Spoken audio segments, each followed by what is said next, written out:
All right. Hi, Leslie. Hi. So, Leslie is actually one of my very first friends in Summit County, Colorado. So, it's so nice to be here with Leslie and have connected with her over the years.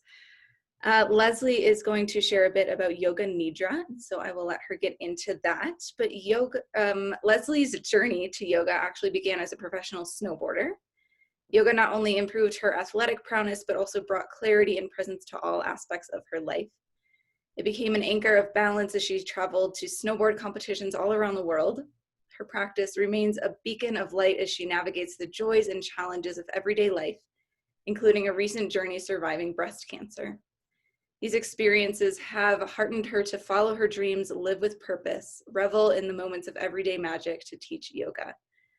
Her classes explore mindful movement, stability, breath, and intention to inspire her students to connect to their highest potential both on and off the mat.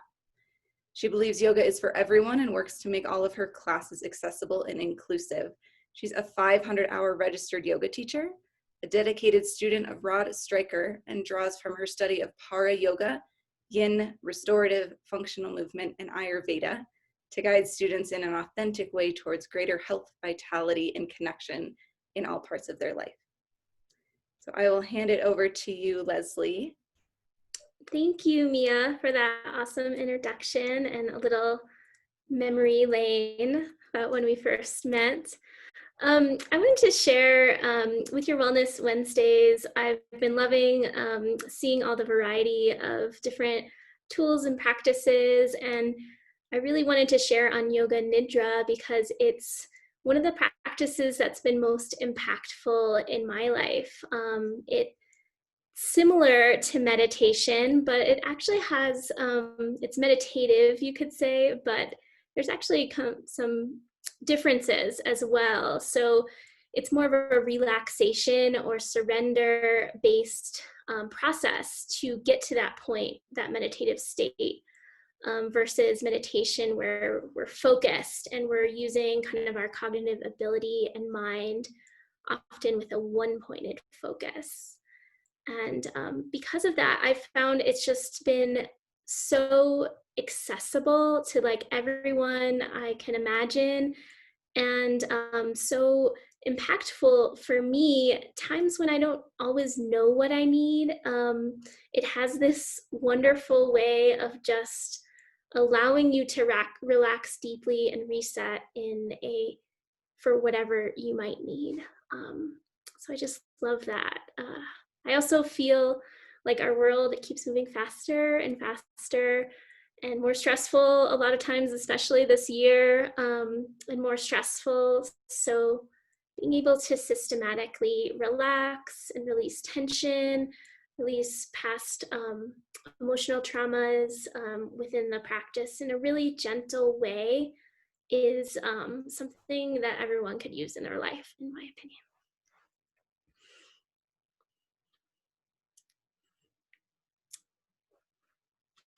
And I do have 10 minutes is a little short for a yoga nidra practice. I like it to be like at least like minimum 12, like more like 20 or 30 is my preference.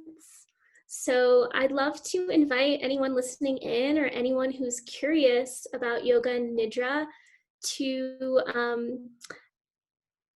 place their email in the comments, and I'll send you a link to one of my recorded practices. And then I'll also send you some details and invite you to join one of my restorative and yoga nidra virtual classes, free of charge for that first class. Thank you so much for that, Leslie. Yeah, I don't know. Do you have any questions or thoughts or? Yeah, would you be able to tell us a little bit about what that experience is like, or what to have prepared if people want to jump into an experience with you or want to try that, what they might be able to? Yes, that's actually really great to share. Thank you for that insight. It's basically a meditative journey laying in Shavasana, or some people call this sleep-based meditation. So Shavasana, final relaxation, you may be familiar with from yoga class.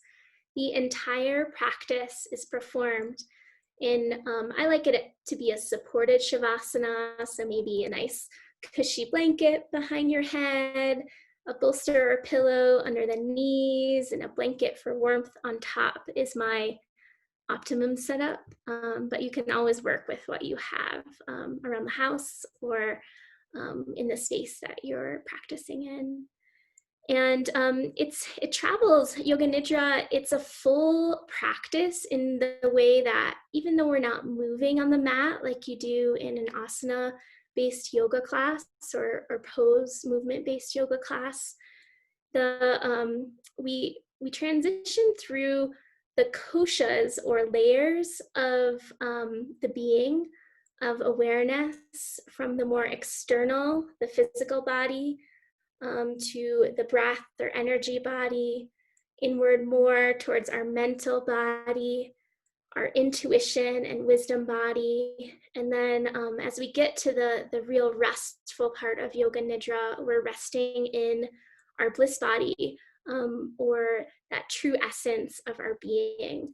And being able to, in the simple act of laying down, being able to integrate all those layers and really experience the wholeness of your being and the wholeness of the practice in a very gentle way is just very powerful. That sounds so divine. My other question is, would this be a good practice for people who are interested in getting into meditation? Because I know that they are a bit different in their approaches. But someone who may be just getting into meditation or exploring that, would this also be a good complementary practice for them? Definitely. I think they both have value in like a full practice, but often because we're always kind of overstimulated with our current world, whether it's watching the news or being just like our to-do list and everything we have going in our life, the culture of busy, I feel like it's easier for a lot of people, not all, to find that meditative state through this relaxation technique, systematic relaxation and relaxing, as opposed to meditation, where I mentioned has more of a focus to it, where you're using the mind like a muscle and you're building the muscle of the mind, which is great.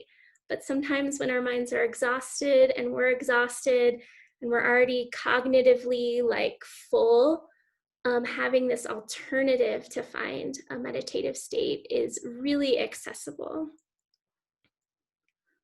Sounds great. And I think my final question for right now is, I know we could probably all use this like 5 times a day, but is there a certain number of like days per week, per month that you suggest kind of starting, if someone's just starting with this practice? Is there a consistency like that you suggest?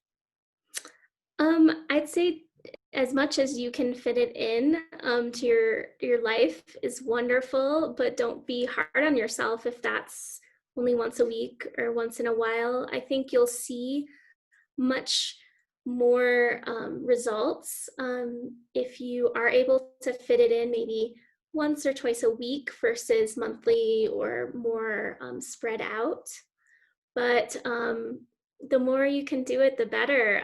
It's helpful for some people as like an afternoon reset, but it can really be performed anytime, even right when you wake up, you're kind of sleepy and you're still laying down in bed. It's an awesome way to kind of bridge that gap from sleep to awakeness.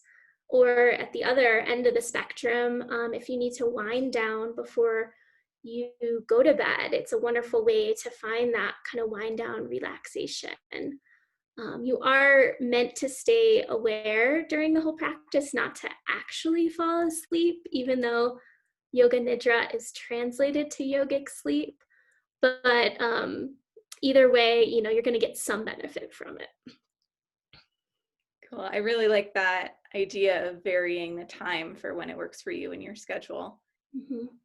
I've noticed for a lot of people during quarantine or pandemic times, also just having something to transition. If a lot of us are working from home or teaching kids from home, I feel like that could be a really great practice to shift from whatever your like daytime to evening time or your morning to afternoon time activities are. Yeah, definitely. It Well, so definitely, and they say like it has 20 minutes of yoga nidra has the effect of rejuvenation of taking like a several, an hour or two nap. So it's really efficient in that way to help our body get a sense of restoration and recharge for however we need to spend our energy in that next stage of the day. yeah, and probably don't come out of it as groggy as we do with napping sometimes. Mm-mm. Yeah, that's another. It is similar to, I call it a yoga nap sometimes. I also call restorative yoga a yoga nap sometimes. But um, yeah, we're holding enough awareness where I feel like it makes that transition easier. Well, thank you so much, Leslie. Could you state for us one more time how we can experience this and receive more from you? Yeah, I'll be sharing my email in the comment below, and you can just send me a message, let me know you'd like to try it.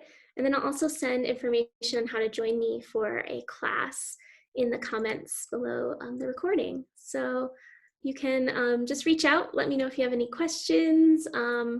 I definitely am, I'm a yoga nerd, so I love talking about all this stuff. And I'll happily guide you in the right direction. Perfect. Thank you so much for sharing this, Leslie. I can't wait to experience that and share it with others. Awesome. Thank you, Mia.